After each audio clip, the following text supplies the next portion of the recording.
네, 오늘 요한 1서 2장이 마지막 파트입니다. 18절부터 27절까지 끝까지 오늘 살펴보려고 합니다. 먼저 요한 1서 2장 18절입니다. 아이들아, 지금은 마지막 때라. 적그리스도가 오리라는 말을 너희가 들은 것과 같이 지금도 많은 적그리스도가 일어났으니 그러므로 우리가 마지막 때인 줄 아노라. 아멘. 여기에 마지막 때라고 하는 단어가 나옵니다. 스카테이스 호러라고 이제 헬라어로 이야기를 하는데, 여기서 적그리스도가 두 번이 나오는데, 이제 여러 신학자들이 한 번에 여기 적그리스도가 오리라는 말 할 때 이 적그리스도를 이제 적그리스도 안티크라이스트의 그 A를 대문자로 이렇게 한다라고 이렇게 많이 해석을 합니다. 즉, 우리가 이제 장차 마지막 때에 오게 될 이 짐승, 바로 그 적그리스도를 이제 대문자로, 우리 흔히 말하면 이제 사탄 할 때 사탄을 이렇게 쓰듯이 이제 그 적그리스도, 그리고 그 적그리스도와 같은 무리들이 이제 뒤에 나오는 지금도 많은 적그리스도가 일어났으니, 즉 예수님을 부인하는, 하나님을 부인하는 그런 적그리스도, 일반적인 적그리스도, 이렇게 이제 두 가지로 나누어서 많이들 해석들을 하십니다. 상당히 공감이 갑니다. 이제 적그리스도가 오리라고 하는 이 말은 이제 마지막 때에 있을 때 그때 활동하는 적그리스도를 말하기 때문에, 그건 아마도 이제 짐승으로도 표현이 되고 범죄한 자로도 표현이 되고, 다른 성경에 보게 되면 특정, 이제 사탄처럼 특정 이제 정관사가 붙는 그런 적그리스도로 이제 해석이 되겠죠. 네, 그렇게도 해석이 가능한 것으로 보여집니다. 자, 어찌되었든 여기에 마지막 때라고 하는 것의 의미는 적그리스도가 일어나는 것이에요. 그런데 지금 사도 바울은 지금도 적그리스도가 많다, 이제 적그리스도에 대한 정의를 하는 것이죠. 그래서 와야 할 시대가 이미 도래하였다. 요한일서 2장 8절에 앞에 우리가 나왔었죠. 다시 내가 너희에게 새 계명을 쓰노니 그에게와 너희에게도 참된 것이라. 이는 어둠이 지나가고 참빛이 벌써 비침이니라. 이렇게 해서 예수님이 이미 오셔서 참빛으로 오셨어요. 그러다 보니까 그 참빛을 부정하는 자가 적그리스도이기 때문에 참빛이 오시기 전에는 적그리스도가 없었죠. 왜 그런가 하면 부정할 대상이 아직 오시지 않았기 때문에. 그래서 이제 그런 의미입니다. 그래서 이제 다시 어둠이 지나가고 참빛이 벌써 비침이라. 그렇기 때문에 이제 마지막 때가 된 것이죠. 왜냐하면 그리스도가 이 땅에 이미 오셨기 때문에 그 그리스도를 부인하는 자들이 생겨났고, 그 부인하는 자들을 바로 이제 적그리스도라고 정의하기 때문에 그렇습니다. 그래서 와야 할 마지막 때 대문자인 적그리스도, 대문자 A의 안티크라이스트가 올 때가 이제 온다고 말씀하셨는데, 그때는 아니지만 적그리스도가 활동하는 때는 이미 일어났기 때문에, 예수님을 부인하는 사람들이 많기 때문에 이미 마지막 때인 줄 안다라고 지금 이렇게 이야기하고 있는 것이죠. 자, 그리고 이제 요한일서를 뒤로 넘기셔서 4장 3절에 보게 되면, 4장 3절에 방금 제가 이제 말씀드린 내용이 설명이 되어 있습니다. 예수를 시인하지 아니하는 영마다 하나님께 속한 것이 아니니 이것이 곧 적그리스도의 영이니라. 오리라 한 말을 너희가 들었거니와 지금 벌써 세상에 있느니라. 지금 이제 이 말을 보게 되면 적그리스도의 영이 이미 활동하고 있다는 것이에요. 적그리스도의 영이. 그런데 나중에 마지막 때가 되게 되면 이 적그리스도가 영으로 오는 것이 아니고 실제의 모습으로 올 수도 있다고 하는 것이죠. 그래서 지금 적그리스도의 영이다라고 지금 이렇게 표현하고 있는 것으로 보여집니다. 지금 벌써 적그리스도의 영은 와 있다는 것이죠. 그 영향을 받아서 많은 적그리스도가 지금 생겨나고 있는 것이죠. 지금 그 적그리스도의 영에 의해서, 우리가 성령에 의해서 우리가 인도함을 받아서 예수님을 믿게 된 것과 같은 맥락으로 적그리스도의 영에 의해서 사탄의 무리들이 지금 왕성해지는 것이죠. 이제 동일한 메커니즘으로 보여지겠죠. 자, 그리고 또 이제 성도들을 미혹하는 때가 바로 마지막 때다라고 복음서에서 설명을 하고 있습니다. 마태복음 마지막 때 옆에다 좀 적어놓으세요. 마태복음 24장 24절입니다. 마태복음 24장 24절. 그리고 동일한 내용이 마가복음 13장 22절에도 있습니다. 그래서 마태복음 24장 24절과 마지막 때에 대한 설명하는 파트인데, 그것이 이제 동일하게 마가복음 13장 22절에도 있습니다. 자, 마태복음 24장 24절입니다. 거짓 그리스도들과 거짓 선지자들이 일어나 큰 표적과 기사를 보여 할 수만 있으면 택하신 자들을 미혹하리라. 즉 이제 하나님의 백성들을, 예수 그리스도를 믿는 자들을 미혹하는, 방해하는 무리들이 있어요. 결국 이거는 어떤 존재들입니까? 사탄의 무리에 속한 존재들이죠. 결국은 사탄의 영. 그러니까 사탄이 결국은 적그리스도의 영이 바로 사탄의 영향을 받는 영이겠죠. 그리고 누가복음 21장 8절에 보게 되면 누가복음 21장 8절입니다. 이르시되 미혹을 받지 않도록 주의하라. 많은 사람이 내 이름으로 와서, 즉 예수 그리스도의 이름으로 와서 이르되 내가 그러하며 때가 가까이 왔다 하겠으나 그들을 따르지 말라. 그러니까 자신이 메시아라고 주장한다는 것이에요. 오늘날 우리나라에도 있죠. 자신을 그리스도라 메시아라고 칭하는 단체가 있지 않습니까? 바로 그런 것과 같이 그것이 벌써 2000년 전부터 그래 왔다는 것이에요. 그럼 상당히 역사가 깊은 것들이에요. 보면 항상 사탄의 무리들이 이렇게 적그리스도가 왕성하는데 그것이 언제부터인가 하면 예수 그리스도가 오신 이후부터 그래요. 예수 그리스도 오시기 전에는 적그리스도가 존재할 수 없었거든요. 그러니까 예수님이 오셨기 때문에 그것을 빙자해서 유사해서 자신이 그리스도라 주장하는 사람들이 생겨나게 된 것입니다. 자, 그리고 다시 요한 1서로 돌아와서 요한 1서 4장 1절입니다. 요한 1서 4장 1절에 보면 사랑하는 자들아 영을 다 믿지 말고 오직 영들이 하나님께 속하였나 분별하라. 많은 거짓 선지자가 세상에 나왔습니다. 아멘. 바로 이것이에요. 왜냐하면 거짓 영들이 적그리스도의 영, 요한 1서 4장 3절에 보게 되면 적그리스도의 영이 이미 영향력을 발휘하고 있기 때문에 그 적그리스도의 영의 영향을 받은 많은 적그리스도의 무리들이 있다 이 말이에요.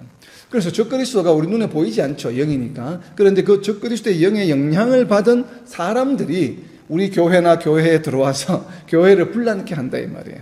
바로 지금 그러한 현상이 2000년 전에 지금 사도 요한이 치리하던 교회들의 그런 문제점들이 있었다는 것이에요. 그래서 거짓 선지자들이 많았어요. 그래서 살짝 하나의 말씀을 살짝 교묘하게 바꾸는 것이죠. 그래서 예수 그리스도에 대해서 인성을 인정하지 않는다든지 신성을 인정하지 않는다든지 신성과 인성을 다 인정해야 되는데 말을 약간 꼬아서 이렇게 복음을 흩트리는 거짓 진리를 흩트리는 그런 무리들이 당시에 있었다고 하는 것입니다. 그래서 그런 사람들에게 유혹에 넘어가지 말라고 지금 계속 요한 1서가 강조하고 있는 것이죠. 바로 그런 내용입니다. 자, 이어지는 19절과 20절입니다. 그들이 우리에게서 나갔으나 우리에게 속하지 아니하였나니 만일 우리에게 속하였더라면 우리와 함께 거하였으려니와 그들이 나간 것은 다 우리에게 속하지 아니함을 나타내려 함이니라. 너희는 거룩하신 자에게서 기름 부음을 받고 모든 것을 아느니라. 아멘. 자, 여기 보면 우리에게 속하였더라면 이라고 하는 표현이 아주 의미심장한 표현입니다. 우리에게 속하였더라면 우리는 누구겠습니까? 바로 사도 요한을 포함한 온전한 믿음을 가진 성도들의 무리겠죠. 우리들에게 속하였더라면 지금 교회 공동체 안에 두 가지 부류의 사람들이 있는 것이에요. 그러니까 사도 요한과 같이 올바른 믿음을 가지고 있는 무리들이 있는 반면에 어떤 거짓 선지자에 현혹되어서 거기에 넘어간 무리들이 있는 것이에요. 근데 어떤 무리들은 그리로 넘어갈까 말까 지금 왔다 갔다 하는 무리들도 있겠죠. 그러나 기본적으로는 두 부류예요. 온전한 믿음을 가진 자들과 그리고 거짓 가르침에 휘둘려서 그 거짓 가르침에 넘어간 자들, 이런 무리들이 있는데, 근데 그 거짓 가르침에 넘어간 자들이 교회를 나갔다라고 이야기를 하는 것이에요. 왜냐하면 지금 사도 요한이 치리하는 교회의 그 이론이 교리가 맞지 않다라고 생각해서 교회를 밖으로 나가서 자기네들끼리 따로 이렇게 모임을 가지든지 했겠죠. 그래서 우리에게서 나갔으나, 그러니까 지금 사도 요한의 가르침을 부인하고 거부하고 무리가 떨어져 나간 것을 의미합니다. 그래서 나가지 않고 우리와 함께 하였을 것이다. 왜? 우리에게 속하였더라면. 그러니까 원래부터 우리에게 속하지 않았다고 하는 것을 지금 이야기하는 것입니다. 그러니까 처음부터 우리에게 속하지 않는 자들이 나간 것이라고 하는 것이에요. 그러니까 원래는 올바른 믿음을 가지고 있었는데 이것이 잘못된 것이 아니고 원래부터 믿음이 올바로 서 있지 않았다는 것이에요. 그러니까 진정한 믿음이 아니라고 하는 것입니다. 오늘날 우리 교회나 우리 자신을 우리가 돌아보아야 하는 이유입니다. 그래서 올바른 믿음을 가진 자들은 절대 하나님의 복음의 진리를 저버리지 않게 되죠. 그런데 진정한 믿음을 가졌다면 완전히 변화된 삶을 살아가게 된다는 것입니다. 이제 그 이야기를 하다가 또다시 이제 지금 와서는 거짓 선지자들의 현혹되어서 나간 자들에 대한 것을 지금 그것을 갖다가 이제 어떻게 보면 논정하는 것이죠. 처음부터 우리에게 속한 자들이 아니니까 신경 쓰지 마. 원래부터 그 사람들은 올바른 믿음을 가진 자들이 아니야 라고 이렇게 이야기합니다. 근데 반대로 사도 요한을 포함한 지금 교회에 남아있는 사람들은 어떤 자인들인가 하면 바로 20절에 나와 있는 것처럼 기름 부음을 받고 모든 것을 알았더라면, 그러니까 기름 부음을 받고 모든 것을 안 자들이에요. 기름 부음을 받고 모든 것을 안 자들은 교회를 나가지 않았습니다. 그 공동체를 아직 벗어나지 않았어요. 왜냐하면 모든 것 진리를 알고 있기 때문에. 그래서 이제 교회를 뿌리쳐 나간 자들은 어떤 자들인가 하면 더 이상은 이제 남아있는 자들을 현혹하기 어렵다고 생각해서 아마 나갔을 거예요. 아무래도 이제 아무리 이 거짓 가르침을 주어도 현혹되는 사람들이 더 이상 나오지 않으니까 이제 나갔을 가능성이 있는 것으로 보여집니다. 자, 누가복음 12장 2절입니다. 우리에게 속하였더라면 그 옆에서 좀 적어 놓으세요. 누가복음 12장 2절. 이렇게 원래는 교회 공동체 물에 같이 있다가 이렇게 떨어져 나갔는데 그런 사람들이 언젠가는 올바른 믿음을 가지지 않은 자들, 오늘날 우리 교회도 지금 한국에도 그런 어려움이 있죠. 우리 자신도 모르게 주변에 몇몇 사람들 교회 공동체에 들어와 있는 무리들이 있죠. 뭐 그런 이단 쪽에서. 그럼 그런 자들은 그럼 영원히 교회 안에서 드러나지 않는가? 드러난다는 얘기입니다. 그래서 그 이야기가 어디에 있냐면 누가복음 12장 2절에 있습니다. 감추인 것이 드러나지 않을 것이 없고 숨긴 것이 알려지지 않을 것이 없나니. 아멘. 우리 교회 공동체 안에 모두가 다 정말 구원받은 성도들처럼 보이지만 100% 그런 것은 아니라고 하는 것이에요. 언젠가는 그 거짓 믿음이나 거짓 생활, 위선적인 삶의 모습이 드러나게 된다는 것입니다. 그 드러나게 되는 것이 이 땅에 있을 때 뭐 드러날 수도 있겠지만 결국 궁극적으로는 종말론적인 입장에서는 예수님 앞에 섰을 때, 백보자 심판 앞에 섰을 때 모든 것이 다 드러난다고 하는 것이죠. 그래서 이중적인 의미가 있죠. 언젠가는 드러난다는 의미가 지금 현세에서 드러난다는 의미도 있고, 두 번째로는 종말론적 입장에서 결국은 백보자 앞에 심판에 섰을 때 예수님 앞에서 아무리 감추려고 해도 그 감추인 것을 감출 수가 없다는 것이에요. 결국 만천하에 다 드러나게 돼 있다. 예수님 앞에서는 다 드러나게 돼 있다 라고 하는 것이 바로 누가복음 12장 2절의 이야기입니다. 이와 유사한 이야기가 바로 고린도전서 4장 5절에 있습니다. 고린도전서 4장 5절입니다. 그러므로 때가 이르기 전 곧 주께서 오시기까지 아무것도 판단하지 말라. 그가 어둠에 감추인 것들을 드러내고 마음의 뜻을 나타내시리니 그때에 각 사람에게 하나님으로부터 칭찬이 있으리라. 아멘. 방금 제가 나눈 이야기입니다. 마지막 때가 되게 되면 결국은 백보자 심판 앞에서 모든 것이 다 드러나게 된다라고 하는 이야기죠. 자, 그리고 이제 디모데후서 2장 19절에 가게 되면 디모데후서 2장 19절입니다. 그러나 하나님의 견고한 터는 섰으니 인침이 있어 일렀으되 주께서 자기 백성을 아신다 하며 또 주의 이름을 부르는 자마다 불의에서 떠날지어다 하였느니라. 아멘. 예수님의 이름을 부르면서도 불의를 떠나지 못한 자들이 바로 누구인가 하면 우리에게 속하였더라면이라고 이렇게 안타까운 그 무리들이에요. 예수님의 이름을 부르면서도 아직도 제대로 된 변화, 거듭남이 일어나지 않은 사람들이에요. 그러니까 올바른 믿음을 가지지 않은 사람들이죠. 그래서 불의를 떠나지 못하고 여전히 불의에 속해 있는 자들이라는 얘기입니다. 내가 예수님을 믿는다고 고백을 하고 세례를 받았는데도 불구하고 아직도 불의한 자들이 있다고 하는 것입니다. 온전한 변화가 일어나지 않았다는 것. 그래서 정말 우리가 이제 교회에서 세례를 치료할 때는 뭐 예전처럼 초대교회처럼 세례받기 위해서 3년 동안 교육을 할 수는 없지만 거의 뭐 이 신학교에서 MDB 과정을 하듯이 하고 나서 세례를 주었는데 초대교회 때는 그렇게까지는 오늘날 우리 교회 상황에 할 수는 없겠지만 그래도 최소한 6개월이나 1년간 제대로 된 기본적인 신앙 교리와 그러니까 교리를 가르치는 것이 중요한 것이 아니라 정말 진심으로 예수님이 그리스도이심을 믿고 그 삶이 조금이라도 변화를 일으키는 과정을 거치는 것이 필요하다고 봅니다. 그래서 뭐 기간이 6개월, 1년이 중요한 것이 아니라 어떤 분은 뭐 일주일만 해도 변화되겠죠. 하나님의 은혜나 성령님 인도하심을 받으면. 그렇기 때문에 진심으로 정말 삶의 변화가 일어났는가, 그리고 정말 진심으로 예수님을 그리스도를 믿고 있는가 라고 하는 것이 정말 본인 스스로가 자신에게 증거될 수 있을 때 세례를 주는 것이 맞겠죠. 어떤 뭐 특정한 기간보다는. 그래서 정말 우리가 세례라고 하는 개념은 무엇인가 하면 정말 새롭게 거듭나는 것이에요. 죄 씻음을 받은. 그러니까 불의한 자에서 의로운 자로 변화되는 것이다. 그래서 그것을 지금 디모데후서 2장 19절에서 이야기하고 있는 것입니다. 주의 이름을 부르는 자, 즉 의롭게 된 자들이죠. 의롭게 변화되었다고 하는 사람들은 불의에서 떠날지어다. 불의에서 떠나야 된다는 것이에요. 더 이상 옛 사람의 모습으로 살아가서는 안 된다라고 하는 것입니다. 자, 그리고 이제 요한일서 4장 10절입니다. 요한일서 내에서 보게 되면 지금 방금 이야기했던 우리에게 속하였더라면이라고 하는 의미가 요한일서 4장 10절에서 좀 더 상세하게 설명이 되어 있습니다. 이러므로 하나님의 자녀들과 마귀의 자녀들이 드러나요. 마귀의 자녀들과 하나님 자녀들은 구별이 됩니다. 무릇 의를 행하지 아니하는 자나 또는 그 형제를 사랑하지 아니하는 자는 하나님께 속하지 아니하니라. 자, 우리 교회 공동체 안에 두 부류가 있습니다. 하나님의 자녀들과 마귀의 자녀들이 있어요. 근데 하나님의 자녀들과 마귀의 자녀들이 구별됩니다. 언제 구별될까요? 정확하게 구별되는 것은 예수님 앞에 다시 섰을 때, 백보자 심판 때 구별이 되죠. 그런데 요한 사도는 그뿐만 아니라 지금 이 순간에 우리가 아직 부활하기 전에, 죽기 전에, 육신의 죽음을 당하기 전에 이 땅에 살아있을 때에도 하나님의 자녀들과 마귀의 자녀들이 드러날 수 있다, 드러난다라고 지금 이렇게 이야기하는데, 그것이 무엇에 의해서 드러나냐 하면 의를 행하지 않는 자예요. 두 가지입니다. 의를 행하지 않거나, 두 번째는 형제를 사랑하지 않는 자는 쟤는 여전히 불의한 자네, 아직 거듭난 자, 온전히 거듭난 자가 아니네 라고 하는 것이에요. 그래서 두 가지입니다. 거기 요한일서 4장 10절에 의를 행하지 않는 자이다 1, 그리고 그 형제를 사랑하지 않는 자이다 2라고 적어놓았어요. 이건 두 가지 방법이에요. 드러나는 것이 불의한지 안 한지, 불의한지 안 한지, 우리가 이거 여전히 옛사람의 모습이 머물러 있나? 아니면 완전히 새롭게 거듭났나? 이것을 측정해 볼 수 있는 기준이 바로 무엇인가 하면 두 가지인데, 의를 행하느냐, 행하지 않느냐. 그리고 형제를 사랑하느냐, 사랑하지 않느냐 하는 것이. 의를 행한다고 하는 것이 뭐지? 무엇이 의를 행하지 않는 것이, 의를 행하는 것이에요? 예수님을 사랑하고 하나님을 사랑하는 것이 의를 행하는 것이에요.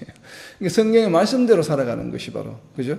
하나님의 말씀대로 살아가는 것이 의를 행하는 것이죠. 그래서 의는 뭐라고 그래요? 의는 믿음으로 말미암아 살리라 하는 것이 바로 그 말이에요. 그래서 믿음으로, 말씀에 대한 믿음으로 성경에 나와 있는 말씀대로 살아가는 자가 바로 의를 행하며 살아가는 것이에요. 우리가 윤리적으로, 세상적인 윤리적으로, 세상적인 기준에서, 시각에서 바라보는 도덕적이거나 뭐 윤리적 이런 것을 의미하는 것이 아니에요. 물론 그런 것도 당연히 포함되죠. 하나님의 의는 그것을 당연히 포함하는 것이기 때문에, 그것을 포함하고 더불어서 무엇인가 하면 하나님의 말씀대로 살아가느냐 이 말이에요.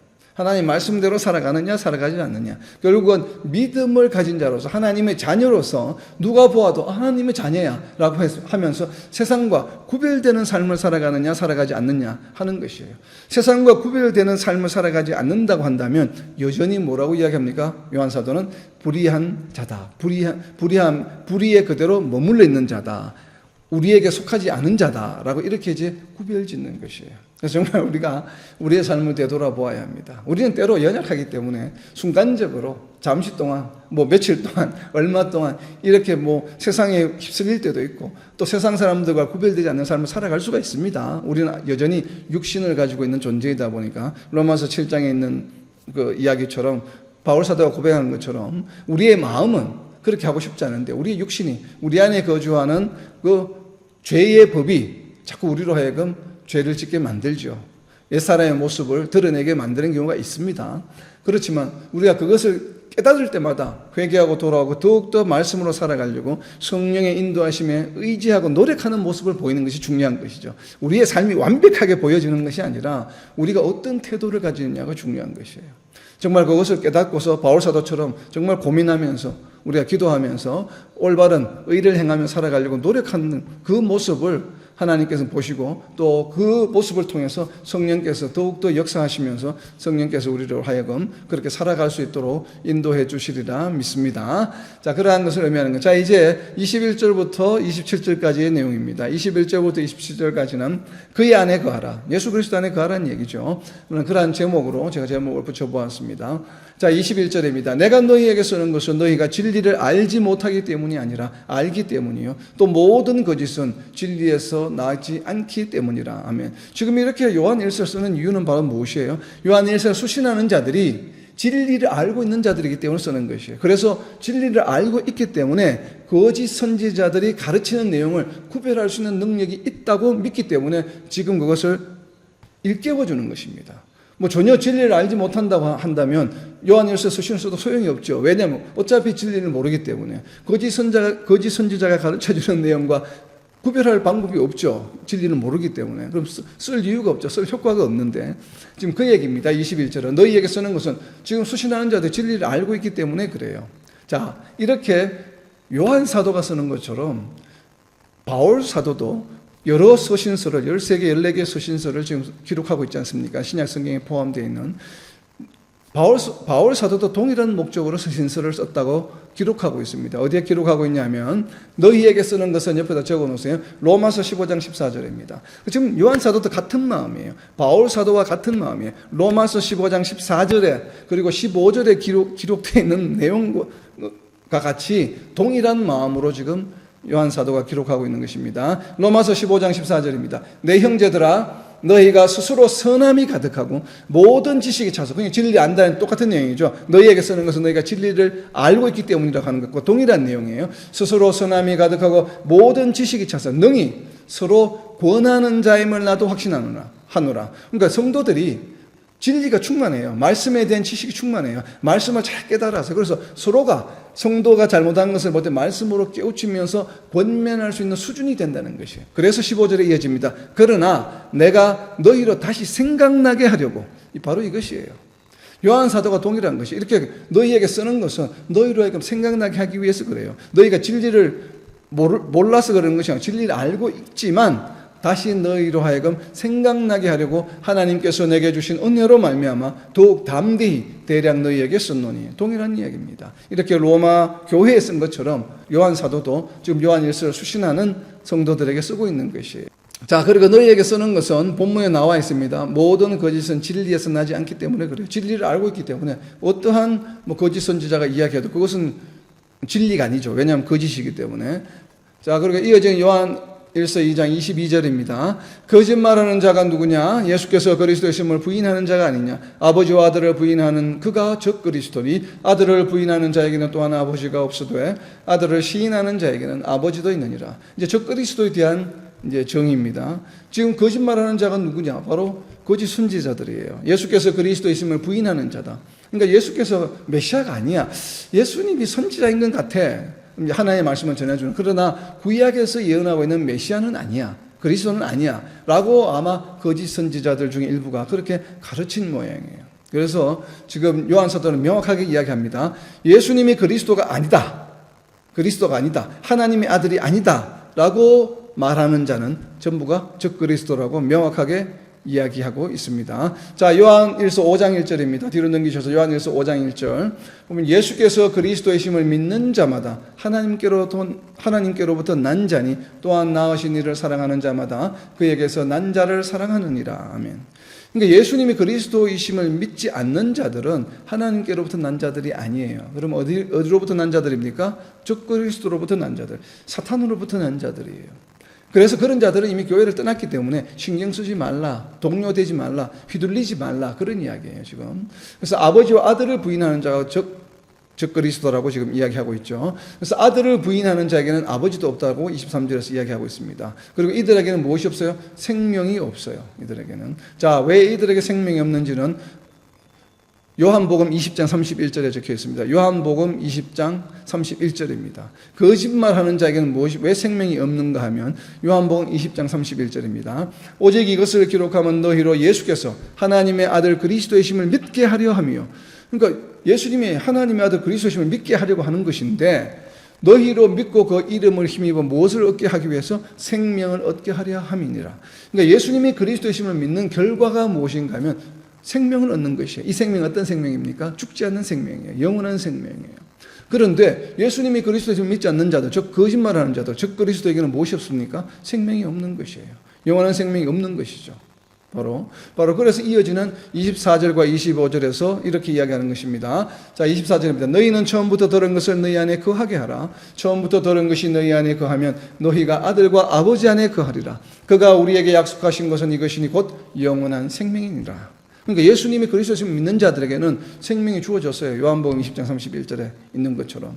그래서 곧 영원한 생명이니라 라고 이야기합니다. 처음부터 들은 것은 무엇입니까? 예수님께서 이 땅에 오셔서 자신이 그리스도시다, 하나님의 아들이시다 라고 선포하시는 바로 그 복음이죠.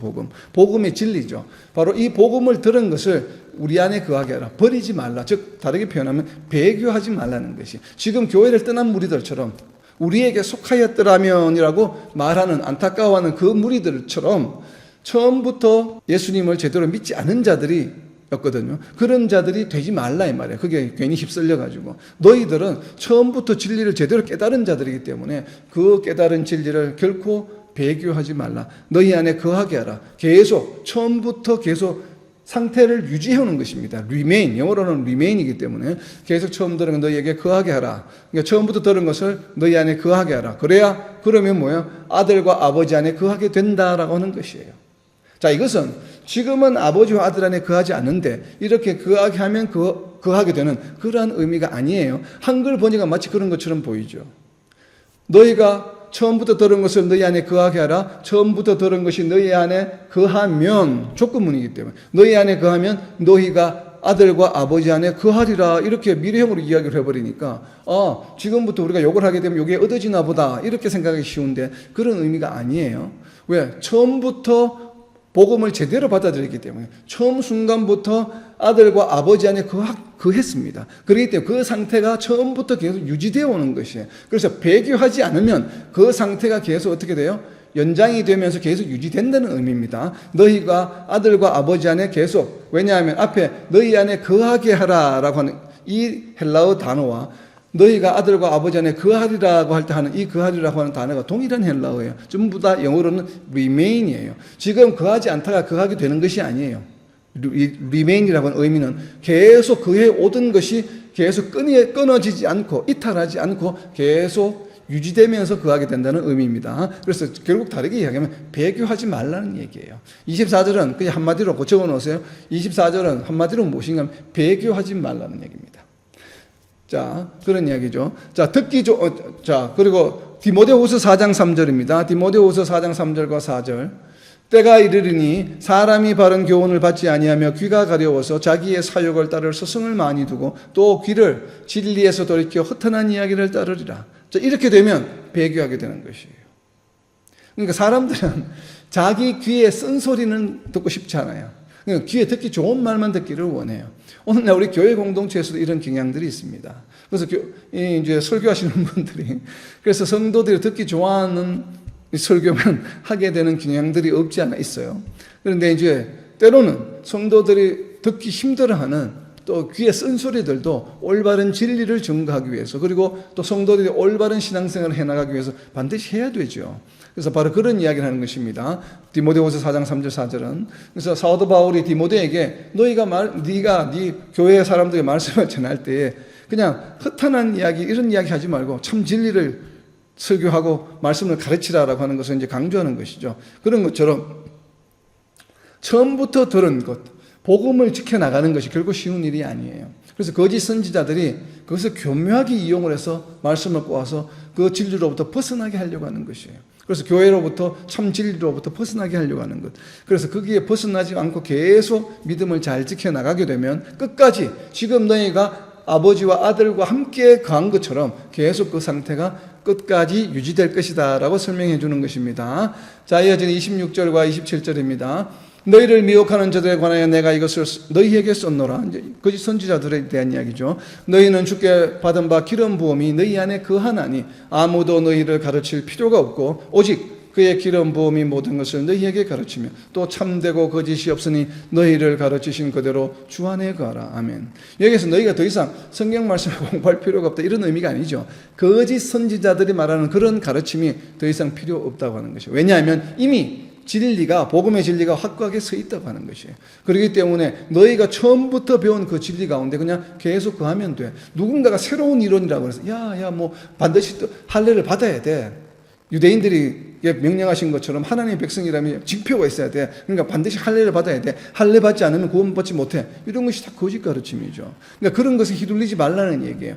너희가 더 이상 그런 이야기 들을 필요 없어. 너희는 이미 예수님을 믿음으로 이미 완전한 구원을 얻었어. 그렇기 때문에 완벽한 구원을 받은 자로서 그에 합당한 삶을 살아가야 돼. 라고 그래서 주 안에 거하라라고 하는 것이 그대로 주 안에 가라. 그대로 주 안에 거하라고 하는 것이 바로 그런 의미죠. 자, 미혹한 자들은 뭐예요? 미혹하는 자들이라고 쓴 이유는 뭐예요? 이것을 쓰는 이유를 설명하기 위함이죠. 기름 부음을 받은 자들은 이런 미혹하는 자들의 가르침이 필요 없어요.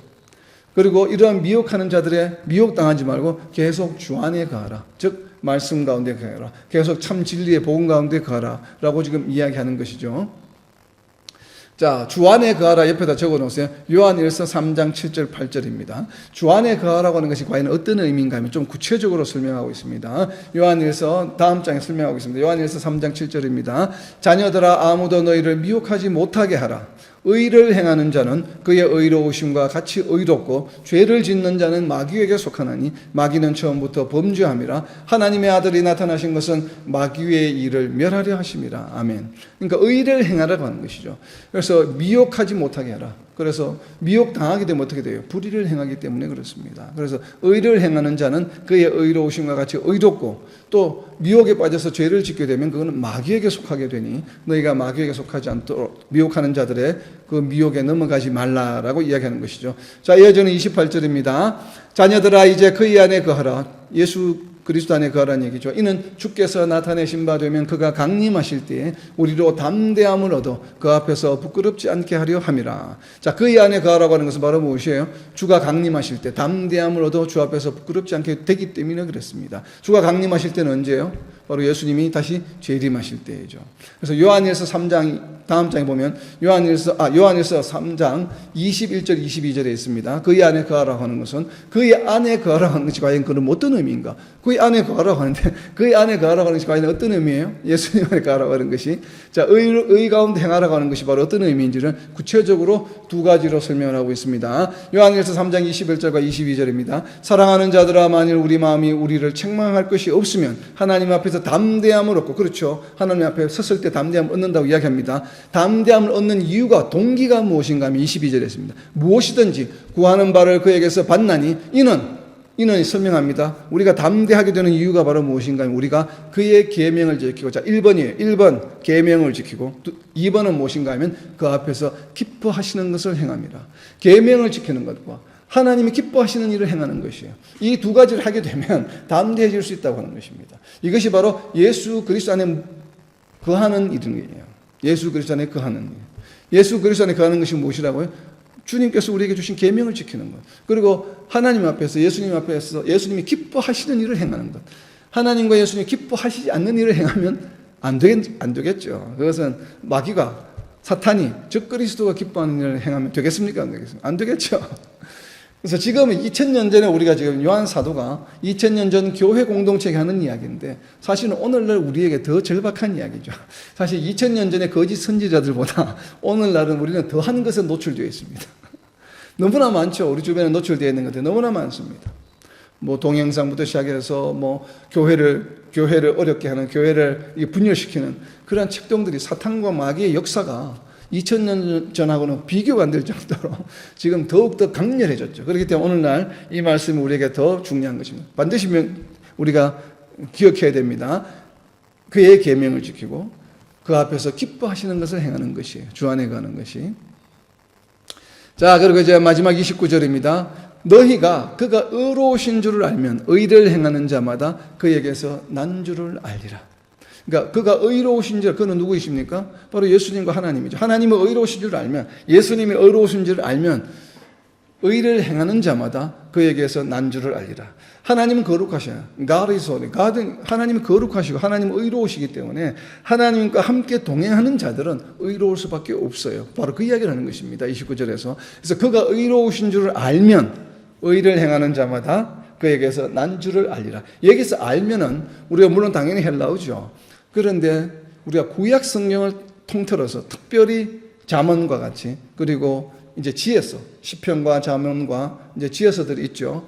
이제 에클레시아스, 전도서, 그리고 이제 아가서, 바로 욥기, 이런 지혜서들을 보면, 특별히 이제 지혜서들을 보게 되면 하나님의 지혜에 대한 이야기를 많이 합니다. 그래서 knowledge, 지혜와 명철과, 그러니까 understanding, 그리고 지식, knowledge라고 이야기하는, 여기도 바로 지식, knowledge죠. 이 knowledge가 히브리어로 뭔가, 헬라가 아니고 히브리어 구어역에서 뭔가 하면 다 아트예요. 우리가 동사는 야다라고 하는 동사인데, 야다라고 하는 동사의 명사형이 무엇인가 하면 다 아트라고 합니다. 다 아트. 다 아트라고 하는 것은 어떤 의미인가 하면, 창세기에서 이 다 아트라고 하는 야다, 안다라고 하는 동사가 사용되는 그 장면이 있는데, 그것이 무슨 장면인가 하면, 아담이 하와를 알므로 자녀를 얻게 된다라고 하는 문장이 있습니다. 창세기에. 거기에 안다라고 하는 표현이 쓰여집니다. 여러분들이 이제 여러분 그 집 주변에 가게에 가면, 편의점에 가면 편의점 주인을 자주 가다 보면 얼굴을 알게 되죠. 그러면 우리가 편의점 주인을 모른다고 해야 합니까? 안다고요? 안다고 해야겠지. 얼굴 아니까. 그래서 저 사람 누구지? 저 사람 편의점 주인이야 라고 우리가 아는 것이, 그것도 물론 아는 것이죠. 그 안다는 것과 우리가 이제 아내와 남편이 서로 안다고 하는 것은 같은 수준입니까? 다른 수준이에요? 다른 수준이죠, 완전히. 그죠? 바로 여기서 29절에서 이야기하고 있는 그가 의로우신 줄을 알면 할 때 이 안다고 하는 것은 편의점 주인인지 아닌지 아는 것, 수학 공식을 몇 개인지 뭐 경제학적인 뭐 이론을 몇 개 아느냐 모르냐 그런 아는 정도 수준이 안다고 하는 표현이 아니에요. 어떤 안다고 하느냐, 바로 아담과 하와의 관계에서 안다고 하는 표현, 즉 남편과 아내가 안다고 하는 것. 하나님과 우리가, 내가 하나님을 안다, I know God. 나는 하나님을 안다라고 할 때 그러니까 잠언 3장 6절에 있는 것처럼 모든 길에서 in all your ways acknowledge him 할 때 그것도 야다, 안다라고 하는 히브리어예요.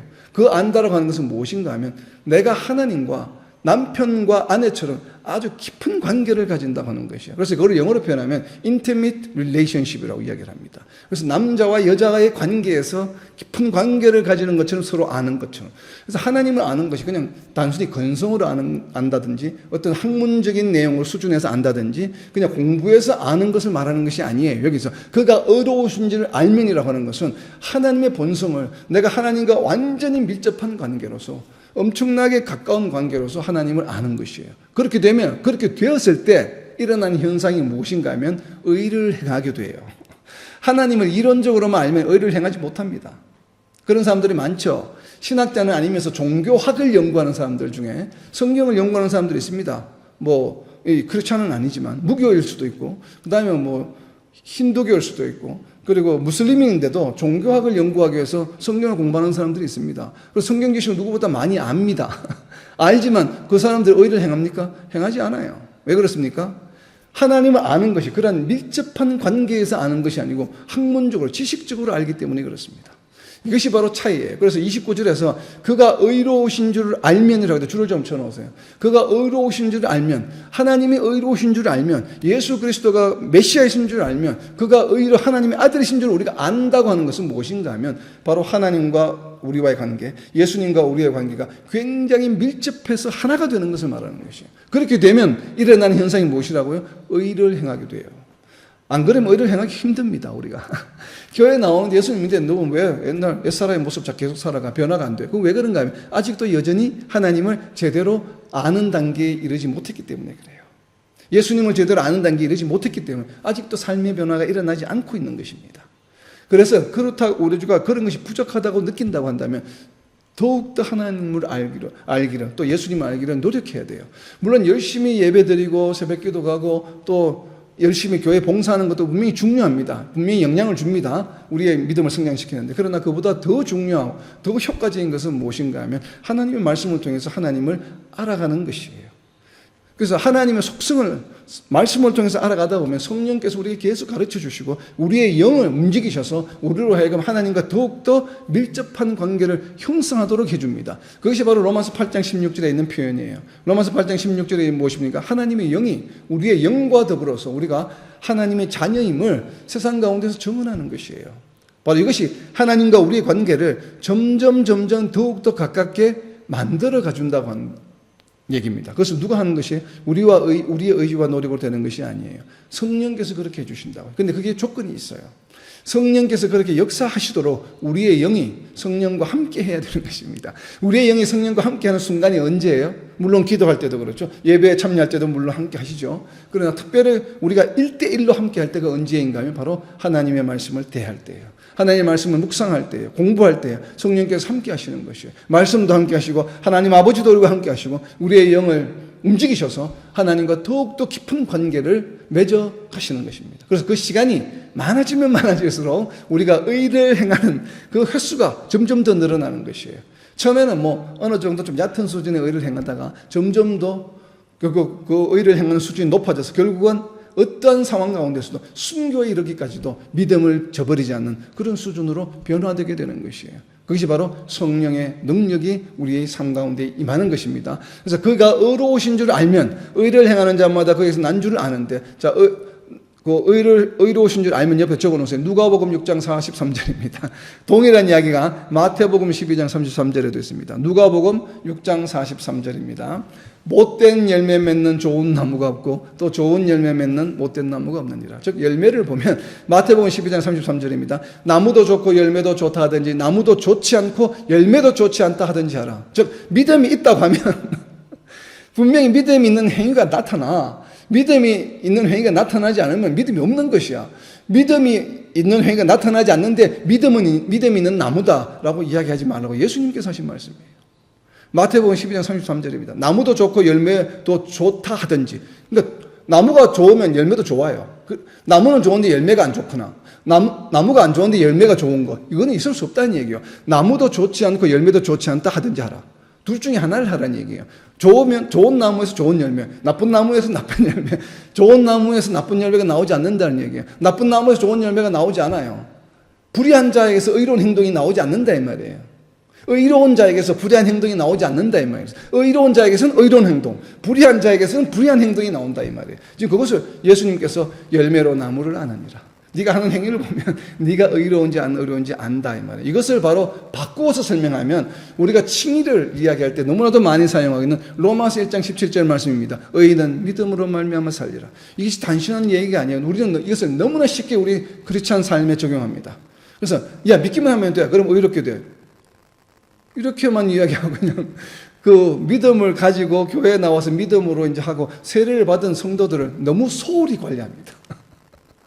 그걸로 끝난 줄 알아요. 그래서 그냥 뭐 칭의 믿음으로 이제 의롭게 되었으니까 이제 각자 알아서 신앙생활 뭐 거의 그런 분위기예요. 오늘날 교회를 보게 되면. 자, 그것이 아니고 뭐예요? 의인은 믿음으로 말미암아 살리라. 좋은 나무에서 좋은 열매가 나와야 돼. 믿었다. 이제 믿음으로 인해서 거듭났다고 한다면, 거듭난 자라고 한다면 거듭난 자의 열매가 맺어져야 된다. 라고 하는 것이에요. 그렇기 때문에 사실은 우리가 믿음을 가지는 것도 상당히 어려운 일이죠. 정말 하나님의 은혜로 성령께서 우리에게 역사해 주셔야만 우리가 믿음의 길로 갈 수 있고 믿음의 길에 접어들 수 있는데 더 어려운 것은 무엇인가 하면 믿음의 길에 접어들고 나서 그 의로운 길을 계속해서 remain. 그래서 오늘 여기 거하라고 하는 표현이 자주 나오는 이유가 바로 그 remain. 없다가 바깥에서 들어오는 게 아니에요. 이미 이제 믿음의 길에 들어왔어요. 그러니까 들어오고 나서 remain, 계속 유지해 나가는 것이 믿음을 가지는 것보다 더 어려운 일이에요, 사실은. 그래서 성화의 삶이라고 이야기하는 것입니다. 그것이 더 어려운 것이에요. 왜냐하면 수많은 유혹들이 많기 때문에 그렇습니다. 우리가 믿음의 길로 들어오기 전에는 사탄 마귀가 우리한테 관심이 없어요. 그러니까 내버려 둡니다. 그렇기 때문에 별로 위험하지도 않아요. 뭐 위험할 것도 없죠. 이미 위험한 상태에 있기 때문에. 그러나 믿음을 가진 이후부터는 강력하게 사탄이 공격하기 시작하는데, 근데 믿음의 수준이 연약할 때는 별로 관심이 없습니다. 우리가 믿음이 더욱더 강해지고 더욱더 열심으로 하나님 일에 봉사하고 더욱더 복음을 전가하려고 노력하고 교회가 뭐 성도가 10명, 20명 모일 때는 사탄이 관심이 없어요. 그런데 교회가 성장하면서 100명이 되고 1000명이 되고 2000명이 되고 교회가 커지게 되면 사탄의 주 공격 대상이 되는 것이에요. 그렇게 되면 더욱더 힘들어집니다. 리메인 하기가. 그 하기가 더욱더 힘들어지는 것이에요. 그래서 우리가 예상치 않은 곳에서 문제점들이 막 일어나기 시작합니다. 그것이 바로 무엇입니까? 사탄의 역사예요. 사탄이 교회 공동체를 무너뜨리기 위해서 우리의 신앙의 삶, 의로운 행함을 해나가는 삶을 무너뜨리기 위해서 우리를 공격하는 것이기 때문에 더 리메인 하기가 어려운 것이에요. 그래서 우리가 이것을 잘 명심해서 이제 오늘 말씀을 정리합니다. 24절입니다. 처음 들은 것을 계속 거하게 하자. 이게 중요해요. 처음 우리가 신앙을 가졌을 때, 믿음을 가졌을 때 아마 여러분들 여기 계시는 분 다 그럴 거예요. 아마 세례 받으실 때 다 감동하면서 눈물 흘리신 경험들이 있을 겁니다. 정말 그 순간 진정한 믿음이에요. 그런데 우리가 어떠한 이유 때문에 매너리즘에 빠지게 되고 하나님의 말씀을 계속 리메인 하지 못하고 하나님의 말씀과 멀어져 있다 보니까 자꾸 사탄 마귀의 공격을 받습니다. 그래서 우리를 자꾸 혼동하게 만듭니다. 우리를 착각하게 만들어요. 마치 하나님이 자꾸 멀어지는 거죠. 자꾸 그런 현상이 일어납니다. 그래서 처음 사랑을 자꾸 잃어버리는 경향이 있어요. 그래서 24절 옆에다 적어놓으세요. 계시록 2장 4절 5절입니다. 이것이 우리 현재 나 자신의 모습만이 아니고 현재 우리 교회의 모습이 아니에요. 지난 2000년 동안 이래왔어요. 그리고 앞으로도 예수님이 다시 오실 때까지 이것이 계속될 것입니다. 그것을 지금 요한 사도가 계시록 2장 4절에서 이야기하고 있는 것입니다. 그러나 너를 책망할 것이 있나니, 에베소 교회 하시는 말씀이에요. 너희 처음 사랑을 버렸는지. 처음 사랑을 버렸다는 거죠. 우리 교회 역사가 그래요. 지구상에 존재하는 모든 교회가 이래요. 처음 사랑을 버렸느니라. 그러므로 어디서 떨어졌는지를 생각하고 어디서 떨어졌는지 처음을 생각해보라. 생각하고 회개하여 처음 행위를 가지라. 이것은 오늘날 2000년 전부터 지금까지 그리고 앞으로 예수님이 다시 오실 때까지 모든 성도들에게 적용되는 말씀이에요. 왜? 우리는 사탄의 공격의 대상이 되기 때문에 그렇습니다. 처음 사랑을 잃어버리게 하려고 노력해요. 항상 사탄 마귀가. 적그리스도의 영이 지금도 우리로 하여금 처음 사랑을, 처음 행위를 기억하지 못하게 자꾸 만들어요.